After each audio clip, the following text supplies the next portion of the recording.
right. Hello, everybody, and happy Tuesday. Welcome to another episode of the Business Strategy Roundtable.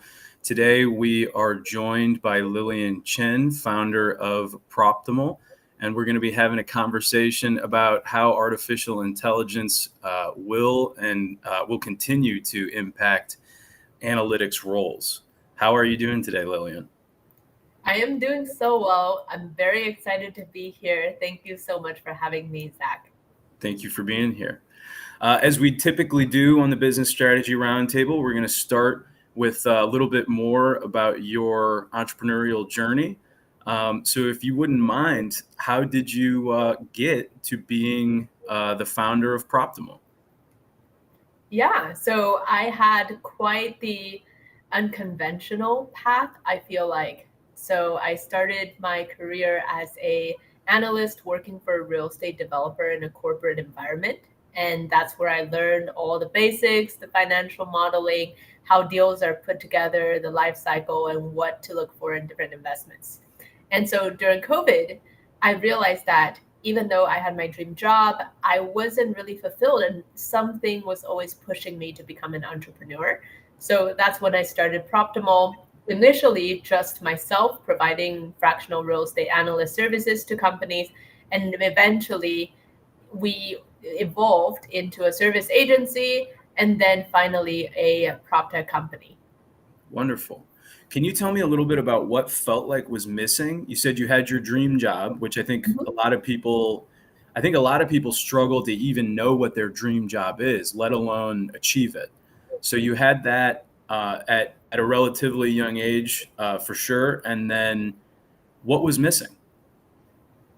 Yeah, so I think what I thought I wanted was definitely different from what I actually wanted, right? And I think also in different phases of your life, you want something different. So earlier in my career, what I was really looking for was something that would open a lot of doors for me. Was work in an environment where there's a lot of people who are way smarter, way more experienced than me to mentor me and teach me a lot of things so I could learn as quickly as possible. And what I liked about corporate was that I had all these resources and I was able to grow in a very supported environment. The moment that I switched to being self-employed, everything was, broken loose, and I was on my own. I have to figure everything out, and now nobody's checking my work anymore. And suddenly I was a 24-year-old consulting real estate developers who are running multi-million dollar deals, and I was the expert on the financials now. So the imposter syndrome was definitely real at that time, but over time I did a lot more. So far I've done over $10 billion of real estate deals, and it's like I think the adventure aspect of entrepreneurship has been very, very exciting for me, and that's what I've been looking for since then. Okay, that makes a ton of sense. What were some of the early steps that you took to overcome imposter syndrome? Because I think a lot of entrepreneurs, especially young entrepreneurs, run into that. Oh, 100%. And there's no shortcut around imposter syndrome. I think people are trying to manifest their way through it. It just doesn't work. The only way to overcome imposter syndrome is to get the work done, do a good job. And if you can consistently do a really good job and provide people value, then imposter syndrome will take care of itself. Absolutely. So you talked a little bit about starting Proptimal and how it began as more of consulting and then evolved. Can you talk a little bit about the journey of getting started and then realizing this maybe needs to evolve?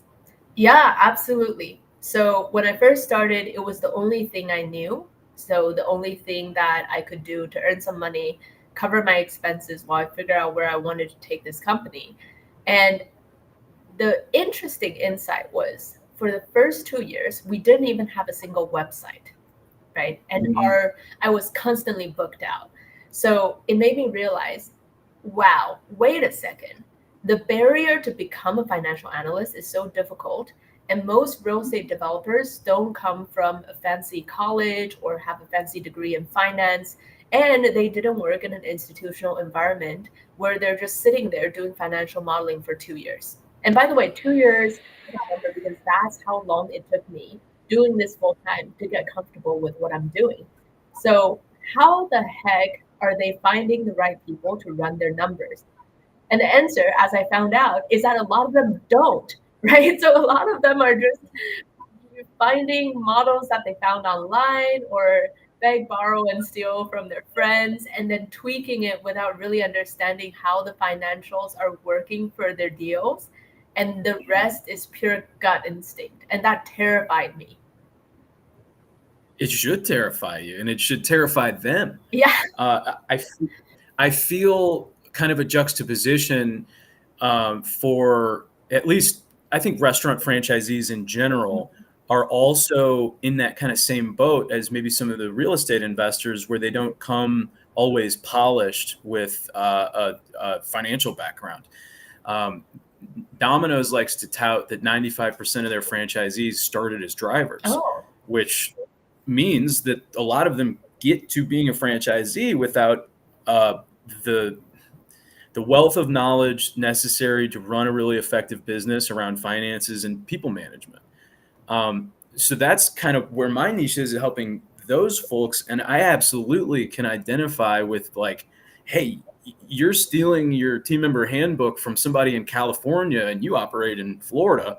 That doesn't work. And like all these like little pieces that if they did have that traditional education, they wouldn't be potentially stepping in big problems. So you notice that on the real estate side. Oh, yeah, 100%.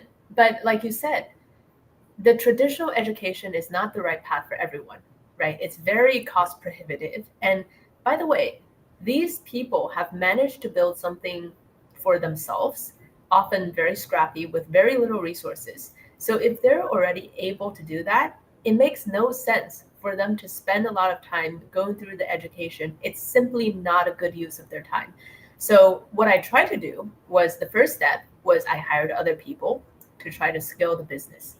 And then I realized it is so difficult to find and train and manage a good analyst. Have you ever hired anyone online before, an analyst? Well, I don't know if I've ever hired an analyst specifically, but I know Or hiring can be. developer, anyone? Say that for me again. Any website developer, marketing, copywriter? Yeah, I've definitely gone through many phases of what's the word, when you're getting quotes or you're understanding their business and you're getting to know them. I guess the sales process is probably the right way to say it. Yeah, it takes a lot of time, right? And truth be told, there aren't a lot of A players out there.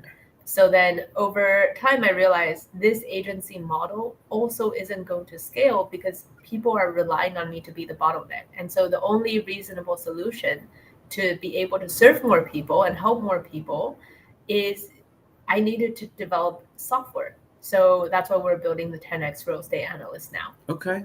So when you realized you needed software and you'd already hired people, tell me about how that felt and how you took those steps in navigating from what your plan was to what your plan is. I would say the evolution of Proptimal has been stretched over a very long period of time. It's definitely not one of those things where I wake up one day and go, I have a software idea. I'm going to build $1 billion unicorn. The more accurate way of how we did it was I did it in a very sustainable way where we still have the service of the business, we still have the tech, and it's a combination of both. Because what I also realize is real estate people, you can sell them technology, but at the end of the day, they need somebody else to drive it. And a lot of them don't have a lot of time to learn technology. So you can't just give them the technology on its own. You either need to provide some kind of service to help them navigate it, or you need to make it so easy that their admin or anyone who's on their team can learn it and pick it up really easily. I think that's good advice for anybody building a technology solution right now. Oh, 100%. The barrier to entry from discomfort of not knowing how to use something or not clearly seeing the value if people have a way they know works, especially business owners, they often won't spend a lot of time in space where maybe something won't work, because the times that they do that, it can end up in loss. And if they know something's going to be fruitful, they stay there. So you thinking about their experience, I think, has led to a lot of your success. And it just makes a lot of sense that if you build out a solution that is intuitive and considers things from their perspective, it's going to flow a whole lot better. Yeah, absolutely. And I would say this is one of the phenomenons I see, and it doesn't just apply to my own software, which is real estate people, they think to themselves, I want to be able to run more efficiently by cutting headcount, right? So they look for software and think that, well, if I have this, for example, accounting software, then I can have one fewer accountant or I can replace my accountant. And so they buy the software and not realizing that they have to now hire somebody else to run the software. But then the person who is currently on their team, which is the admin, doesn't have the domain expertise to be able to do it. So then now they have to go and they have to hire the accountant back, which has happened in history before. Apparently, when IRS decided to go fully digitized, they laid off a bunch of people and then eventually they hired everyone back and actually grew in their team size as well. So I think this is one of the traps that people don't realize about tech adoption. I agree with you. And if I could tie it kind of to the AI conversation, there's a lot of people, and I don't subscribe to this, but there are a lot of people that believe that AI is going to just be a pure replacement for people. And I think in some circumstances it will. But I think what the truer reality might be, and obviously I don't know this yet, but I think what the truer reality might be is that when you apply these solutions, you're able to go into more depth than what a human can. And there's efficiency in that, because a human can only make so many decisions in so much amount of time. But if you're able to consider, 100 times, 1,000 times more decisions per moment or whatever it is, you can consider way more data, make way more like quality decisions, reducing risk, and you then run a more efficient business that way. So replacing the headcount in some circumstances, like I said, will be how it goes and is what's most efficient. But I think AI creates a lot of tertiary value on the edges that if there are humans there to do the malleable stuff that doesn't have a system designed to deal with, and you get all the efficiency of the middle where the AI is like, this is my sweet spot. But then you take what humans are amazing at, which is adapting in the moment, and there's value on the edges. So what you're describing from the accountant perspective, I think is a microcosm for how it's going to go on whole. And I think companies that drastically reduce team size for AI are going to hinder themselves in longer term growth and being able to pick up where the variability shows itself. I'd love your thoughts on that. I think you're spot on in a sense that drastic is the right word, right? If you're doing it in a very unsustainable way and you're acting on impulse, you're driven by fear, it's not going to turn out well for the company because whatever strategy you adopt is not going to be well thought out. And another thing that you talked about is the happy middle, right? And maybe I want to make sure that we're on the same page for that. AI is very good at doing things that are a little bit too complex for automation and a little bit simpler than the day-to-day decision making and creative problem solving that humans do. Is that what you meant? I do think so. I do think that is what I meant. And when I say kind of the center, I think about it as like the sweet spot. Because on the edges is where they start to hallucinate, where they start to make mistakes. And that's a data issue, largely. Because if they had the data, they'd give you the right answer, but they don't. So they give you a hallucination.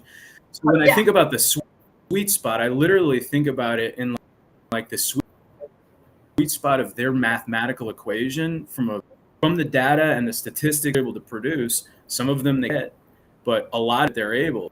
So if you build these niche models that what they're supposed to accomplish, like accounting software, but then use an human or even a less edge human to clean up the edges, I think that's where so if you have one company that's like, well, I'll just use the software, and then you have another company that's like, well, I'm going to use the software and invest in humans being amazing with it. One of them is going to be able to go farther in the long run because they're collecting the extra 2% of value that the AI just isn't agile enough to grab. Yeah, absolutely. Sorry. No worries.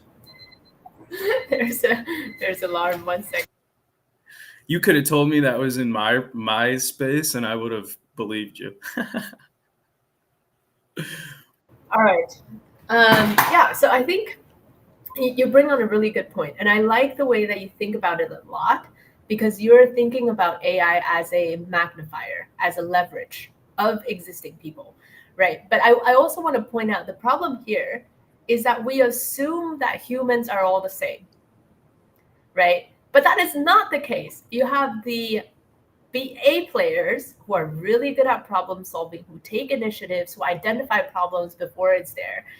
And then you have the B players who they would do whatever you tell them to do with some, I would say they're on par with AI. And then you have the C and D players who are less than AI.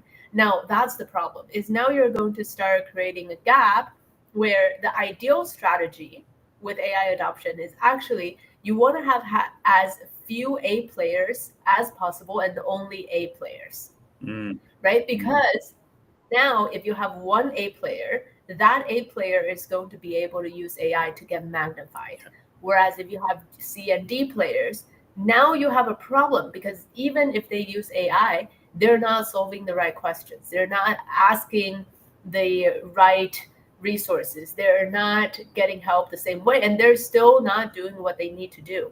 So that's where I'm a little bit worried about AI replacing people, is what do we do with the bottom half of the people who just aren't as good as AI? Yep. So I wrote a couple notes for myself here because I'm really excited about what you're saying. So on the C and D player side, I come from the restaurant world. We got only C. It's like, that's what we got, It's like we're drafting at the end of the draft every year, and sometimes you get an all-star that fell, but a lot of the times you're dealing with C and D players, and maybe you got a B player running the store, you know what I mean? And maybe by the grace of God, you've got an A player running the store. But mostly it's people that are working their way through becoming who they want to be, for better or for worse. If you want to have, and the other caveat to that is there's limited labor, There's all sorts of conversations about, well, there's too many jobs, there's not enough people in the labor market, and that's like a totally different, but there's a certain amount of A, B, C, and D players statistically, and you can't have them all on one team because it's not you kind of do in some of these big companies where they get a lot of them, but you can't have them all because it doesn't make sense, financially. Yeah. So on the C and D player side in the restaurant industry, if you want to have a really good restaurant operation, your B and A players know how to take the C and D players and elevate them. Good training, good coaching, good management, and you can clean up some of the mistakes from a C and D player with good management, good training, and good systems. And I think one of the major ways businesses will be able to differentiate themselves as more valuable in the future is companies that have the competency to be able to upskill lower quality performers into the skill that they need to be able to get the result that's expected. So like that's kind of how I feel on that side of things, as somebody who's spent a lot of time hanging out with C and D players and seeing them graduate into B and sometimes A players with some of these people that are really motivated. So that's how I feel on like kind of how do we deal with low quality team members, we should be focused as a country or as an economy or global economy on how do we upskill people so that we can get more out of them, because that's good for them and it's good for the economy. I lost my second thought I hear, but But I do want to respond to Yeah, your thought please. while you thought about your second thought. Yeah. You're spot on, right? So let's put it in concrete terms. What does it mean in my context? So let's say the typical AI, that's just an LLM. Let's say you take your ChatGPT as is, nothing done, just as is, right? You want to simplify your deal underwriting process. What you have to do is you need to have a certain level of knowledge of how to prompt how the financial models work, how to link them across different ads, maybe using N8N or like what other tools, right? That requires an A player to go in there and be able to figure out how do I automate the deal underwriting process. That's a very difficult problem to solve, Yep. right? Now, if what we're building now is, all right, so the 10x analyst is basically you have a chat box like ChatGPT, and then you can get somebody to type in, I want to build this. Here's the build cost. Here's the purchase price. Here's the exit cap rate. Run me a financial model. And then our software is going to be able to do that. So what that allows is exactly what you're saying. It allows C&D players to act more like A and B players because the software is structured to be able to lift people up. And that's always been my goal for developing this, because a lot of people, they come to me and say, hey, Lillian, you're going to replace all the analysts. Actually, no, that I don't think that's going to be the primary result, because if you have an analyst who's already an A player, you're not going to fire them.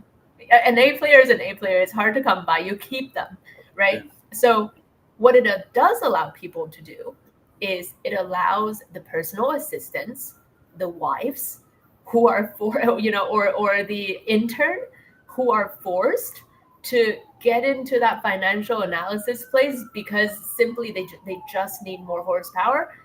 It allows them to be able to do something that only a very educated and trained analyst can. And I think that should be incredibly empowering instead of the other way around. Absolutely. I completely agree. I think we may be at a good inflection point to transition into the topic of the day. And I think my second thought on that was really just pointing out we need to be developing people, and there's not infinite A players. So Yeah. that was the second half of it. They kind of touched on it. There aren't infinite A players, so you're going to have to get value out of B, C, and D players if you want to be relevant.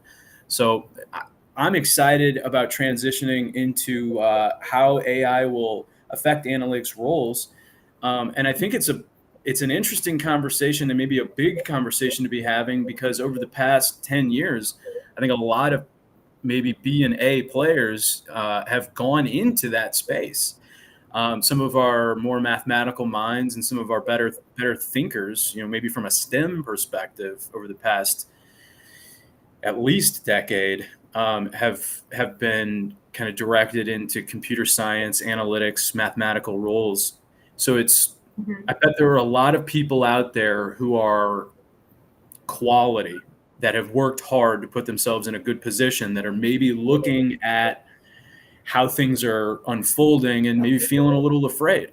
So I think it's an important conversation, and I look forward to hearing your perspective and expertise on it. Absolutely. Let's start. If you have any questions, let's do maybe one question at a time. Sure. So I guess a good place to start is, what should the folks that maybe feel unsure, where should their focus be? Ooh, unsure about what their job prospects are going to be like in the near future, you mean? Yes, thank you for clarifying Okay. that. I guess how they'll fit in the economy. Oh, got it. Immediately, there are 3 groups of people that I can think of, right? So not everyone should follow the same advice. I don't like generalized advice. I always like context. If you are early in your career, if you are somebody who wants to transition in their career, if you're someone who already has extensive experience in their career, people should have completely different strategies in career based on how AI is impacting the job market, right? And one thing that I also want to point out is, when it comes to AI impacting the job market,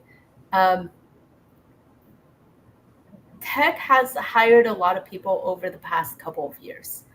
And so AI impacting the job market, replacing jobs, that's a very convenient excuse for large tech companies to lay off a lot of people and say, well, we're replacing. But if you actually look at the people who are being replaced, it's not a direct result of AI, right? So I think part of it is also looking at the news with a sense of critical thinking and nuance. So that way we're not just blindly following sensational news. So let's go back to 3 groups of people, right? So first group of people, and this is my sister's age as well. She just graduated from her master's degree, entering her first job.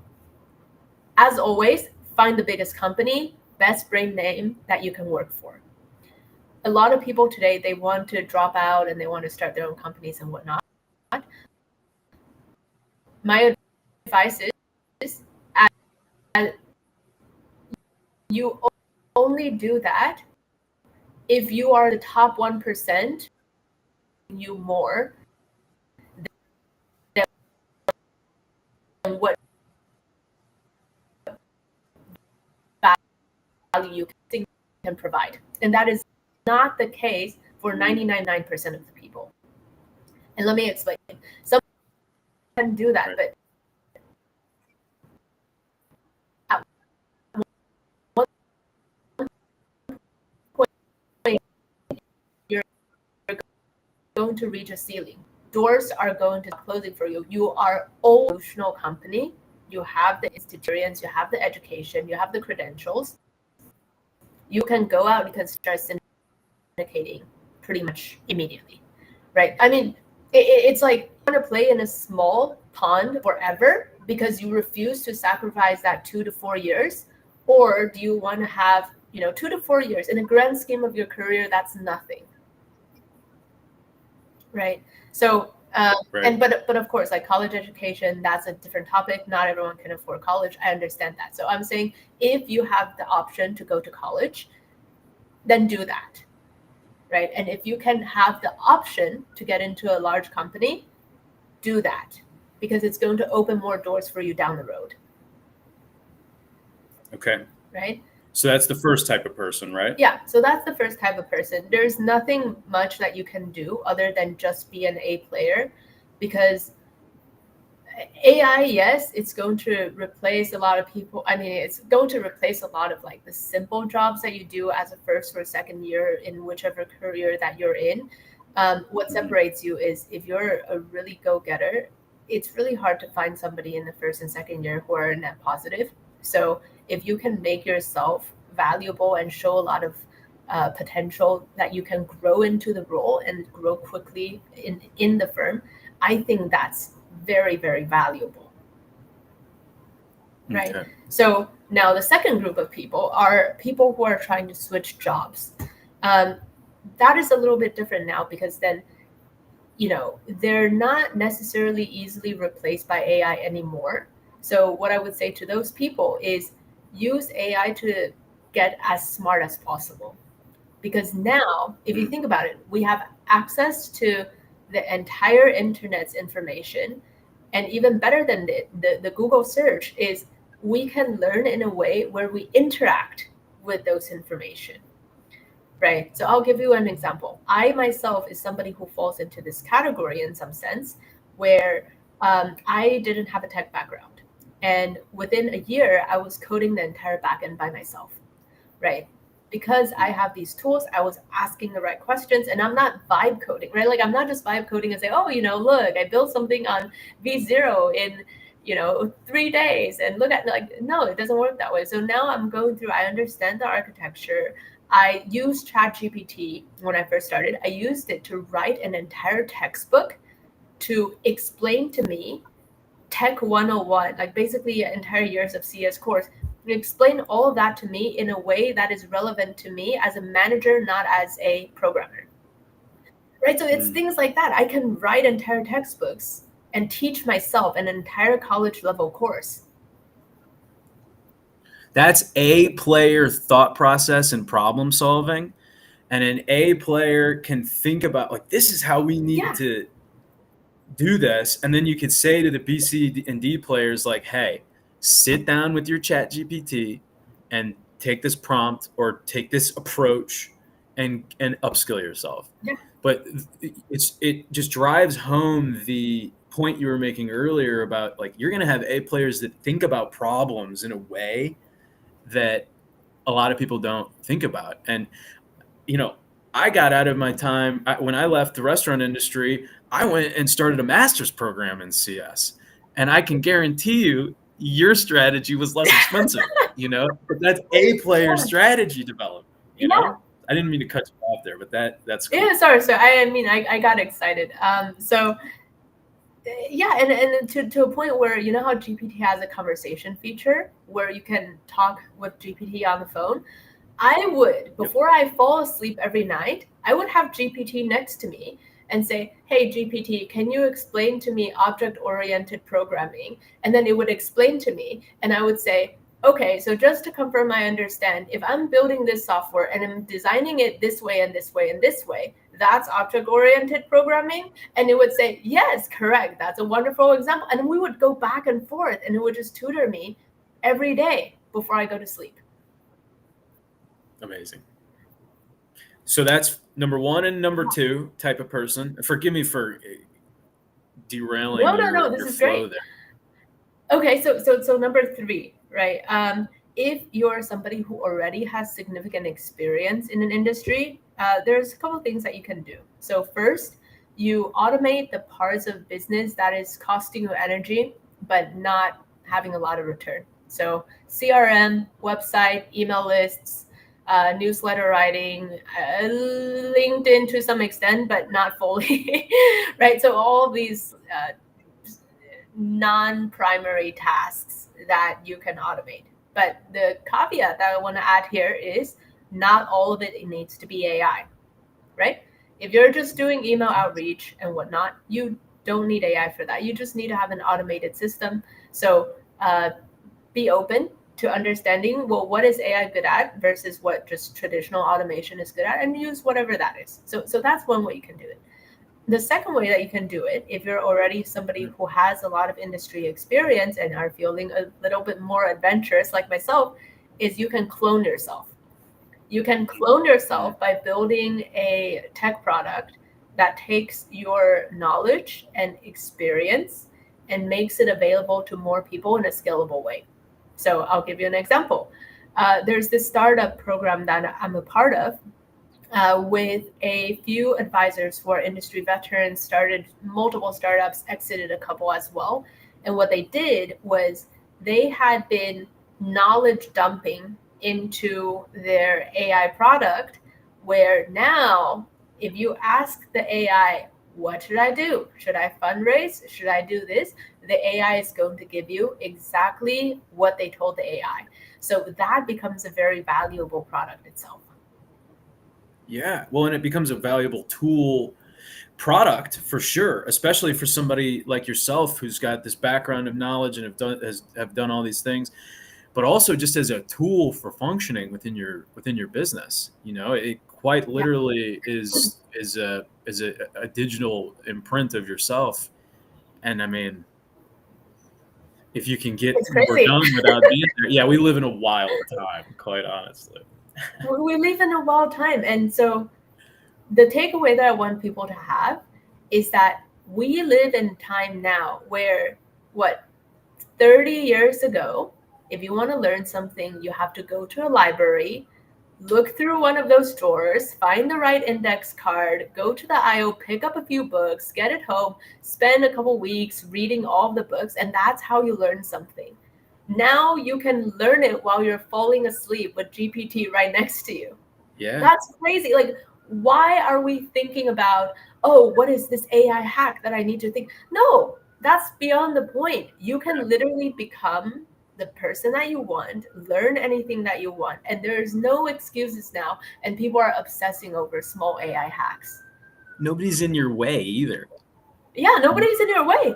You don't need resources anymore. You can be in the, middle of nowhere, living in a tiny house within, I can't say a hut because it doesn't have internet, but just anywhere with internet, you have access to knowledge of that you can get at Harvard. Yeah, yeah, absolutely right. I completely agree with you. So that's how people should be thinking about their prospects, or how whether or not they should be fearful, of their analytics roles and that type of thing. How about this? Yeah. What do you think it's going to look like in 5 years, 10 years? From somebody that kind of comes with an analytic, I mean, this is where you came from, Yeah. So how does this evolve? That's a very broad question. I think a lot is going to happen in the next 5 to 10 years, right? And I can't predict what the macro, how companies are going to make decisions. I can talk about how I would make decisions going forward. And then so if we apply that and extrapolate, maybe there's going to be some companies that agree with me. Okay. So the way that I think about it is as few A players as possible, but more quality, right? Because if I can hire somebody who is really smart, they're going to be able to do my marketing, my finances, my writing, a lot of these things. If they know how to use GPT really well, that person can be 5 different people, especially if my current benchmark is hiring someone remote on a fractional basis and they're not really on the team. You don't know when they're going to disappear, and you don't know if the quality is good. And quite frankly, a lot of freelancers that I hired, I haven't been fully happy with. So if I can get somebody who is really smart and really adaptive and good at problem solving and learns really quickly, I would have that one person over all of these different people combined. Right. Right. So So that forgive me. I don't mean to. It no, no, sounds like, no, forgive me if as I well. could extrapolate a little bit about what you're saying, it sounds like smaller, more agile teams, Yeah. which probably means more solutions.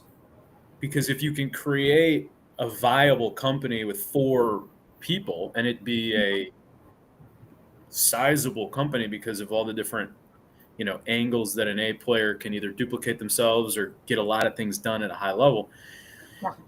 it probably means more solutions, maybe more niche solutions, solving really specific problems, getting specific Yeah. value with less people. Yes. Okay. So now that brings me to the next point, right? So you talk about the restaurant world, and that is a fantastic example, which is say the restaurant world needs service. They don't need AIs. We haven't gotten to the age yet where, in Japan, you can go into a ramen bar and you don't have to talk to anyone. You just press a couple of buttons and, your food is delivered to you on a conveyor belt. We're not there yet, right? So if your job is, let's say you have a personal assistant who's doing a lot of things for you, you can say, well, I'm going to hire this one personal assistant and then just have them do my marketing and have them do my admin and data entry and all these things, right? You're going to be able to do that. But the problem is now, if you have a construction worker and you're trying to get it to do the work of a construction worker and an architect and an interior, and like that's not going to work because most of their job needs to be in service anyway. Yeah. So I think that's where the nuance is you have more stress and consolidation at the white collar level because knowledge is now a commodity. Well said. Well said. I I guess, I mean, the question that wants to come out of me is like, what is that? what does that mean for the value? So if knowledge becomes a commodity, then the value of knowledge is less, right? Mm-hmm. The value of service isn't changing.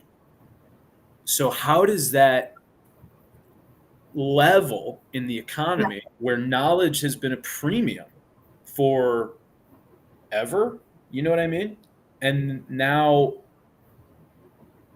and the value of service has also been pretty consistent across time, but at a lower level. That knowledge's value is reducing, but that service value is staying probably the same, if not maybe a little bit more, because we live in an age where people are not always, they're kind of quick, they're not always Yeah. service oriented. So how does that balance and obviously this is all theoretical and we're just kicking the can around of what's possible or what's likely, but what is that going to do for the economy, the commoditization of knowledge? Oh, that's a really good question. I will give you something of how I've been doing things in a completely non-hypothetical way, right? Cool. I'll tell you what I'm doing, and let's see if the world, does the exact same thing in a little bit. So the way that I always think about it is, what would an educated user do? What would an educated customer do? And something that I noticed is that people are paying a lot of money for service right now. For example, marketing and branding, right? In the past, we've hired people, through multiple companies that I worked with. They have people who would do marketing and branding for what, 5-10K, something like that, right? With GPT, I was able to get it done in a day. And then now, is it good quality or not, right? Because I prompted it really well. Basically, I said, hey, interview me, ask me all the questions as if you're a marketing and branding specialist. So that now it has all my data, right? It has my mission, it has my values, it has what I want to be, what I don't want to be, what are my main value propositions, all these things. So then it came up with a really, really good brand book, to a point where I showed it to a marketing specialist just to say, this is what I have. I just need 30 minutes of your time to give me feedback. And then they were able to look at it and go, wow, this is really good. Who did it for you? And I said, I did it with GPT in one afternoon. And they were surprised, right? Because if you prompt it really well, you can pretty much substitute a lot of service, to a point where I want to do this for my own service as well, right? I want to enable people to do that. So then when they come to me, I'm not doing the service for them. I'm just saying, okay, let's spend 30 minutes. Let's sit down. I'm just going to review everything to make sure that it is in the, in proper order. Yeah. And then off you go, right? So that's what I think it's going to do to service. Now, we talked about earlier the construction worker. So let's differentiate that maybe by saying, okay, well, service is a more white collar service, and then labor would be like blue collar service. Yeah. So blue collar service, you can replace that, whatever. But white collar service, there's a lot of things that you can do to reduce your need on what you need what you need from people, right? Another example, I would draft my own contract, and then this is where people go wrong. Like people either trust it way too much or they don't trust it at all. But draft your own contract and then send it to a lawyer and say, I just need 1 hour of your time. Tell me what I'm missing. And that is going to cut your service significantly. So what you've seen in the software space is that people have gone from a SaaS model to more of an agent model. So SaaS would be, you'll have a car and you need to drive it, right? That would be SaaS. So just a typical software, you need to drive the car, you need to have understanding of how to use it every day. Yeah, you have to do it. Like you have to put in the work. Whereas agent model is like a self-driving car, where you just say, okay, well, I want to create an entire month of social media content, and it does it for you. So that's where technology is going now, is that it's replacing a lot of the service functions, because now it's doing it for you instead of you having to drive the software. Right. So, and that what that does is that allows for those in the white collar space and the service versus labor doing services to really hone in on what they either care about or are really, really, really good at. Yeah. Because 80% of it is done when you arrive, and then it's the expert, service layer going through and making sure that it was done properly. So it almost sounds like it should increase the quality of services and increase the availability of services. Yes. Yes. Right. So it's going to consolidate again. You have the top service providers. I think they're going to do really well because they can now automate and say, well, you know, we have let's say you go to McKinsey, right? You go to McKinsey and then they say, well, they have their own internal McKinsey AI, right? So it allows them to put together PowerPoints really quickly. It allows the consultants to be efficient, but at the same time, there's nobody who's going to build an AI that replaces McKinsey, right? Mm-hmm. So now you have the second layer, which is you have your startup that is doing really well, built by extremely smart people who have a lot of deep domain expertise. They're going to be able to generate a better product than the average, mom and pop consultant who's very, who don't have their processes together, who didn't have deep domain, or maybe they're very specialized or they're not really put together. Yeah. Like those kinds of people, yeah, they probably should be a little bit worried, because if you're a service provider and you're not better than the latest startup out there, you're at risk. That's right. 1,000%. We're starting to dwindle down on time here. I want to give you a little bit of time to kind of explain exactly what Proptimal is and how folks can work with you or reach out to you if they're interested. I've got one last thought or question for you here before we start to wrap things up. And it's a little bit on the other side of, we talked about service versus labor. Mm-hmm. On the labor side, I believe in the same way that 80% on the service side can kind of be completed with the support of AI. Mm-hmm. I like the idea that our learning management systems in these labor circumstances can be upgraded massively with the use of AI. Mm. So that maybe when you're training a new construction worker or when you're training a new Domino's delivery driver or whatever the future has for that type of thing, it has kind of the same prompted experience that somebody like you who's teaching themselves Mm-hmm. how to be a high performer. Instead, the system training the labor understands this is how I need to get them to think. This is the questions I need to ask to get them to understand how to perform at a high level. And I think if we can take that system, that thought process, and apply it to our labor force, we might be able to get a massive increase in efficiency in like time to productivity after hiring, and then just baseline performance in general. I know I didn't ask a question there. I know that, but what I want is your thoughts on my perspective, and if I'm off base or if maybe it has a different possibility that I haven't considered. I think that's brilliant. Thanks for sharing that. I think if there's any startup founder who is listening to this episode and they're still looking for an idea, build that. Like that, you just gave you just gave them a really good idea. If you can do that and sell it to a brokerage, perhaps, because brokerage, they train a lot of people, right? And just create a gamified application where they say, log log the number of cold calls you made today. This is how you address, how would you overcome objections? And let's practice together back. If you can build that, you're going to make a lot of money. Oh, yeah, I agree. Okay, cool. So we agree on that. Yeah, Tell us 100%. Cool. Tell us about Proptimal. Tell us anything else about you that everybody needs to know, and then we'll get deeper into this Tuesday. Absolutely. So as of now, Proptimal, our mission is to make institutional quality knowledge, resources, and expertise available to every real estate company.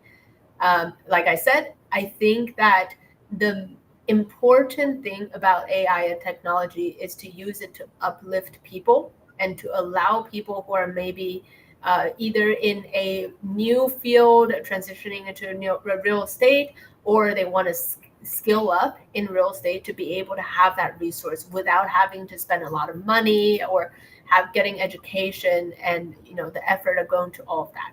So what we do currently is we have um, service packages where we help people underwrite their deals, and then keep a eye out for our 10x analysts. We will have our wait list up on our website this week. And so if you fill out the wait list, we'll gradually let people in to try out our software that allows anyone to build customized models without any modeling experience. And in the meantime, feel free to find me on LinkedIn, Lillian spelled with one L. And I post a lot on LinkedIn, and I read every single comment. I read every single message myself. Very cool. Lillian, thank you so much for sharing your knowledge and time with us today. I hope you have a great rest of your week. And thanks to the folks that joined us today. I believe we have a show next week. I don't remember off the top of my head who our guest is, but I know it's going to be awesome. Oh no, it's People Empowerment 2 with Mark Duffy from Ireland. So if you're looking to motivate your people to do more on their own, which I think a lot of people, as we move forward into an AI world, are going to want people doing more on their own. Tune in next week. Again, Lillian, thank you so much for your time, and everybody have a great rest of your Tuesday. Thank you so much for having me. And thanks so much for everyone who tuned in. All right. Bye, everybody.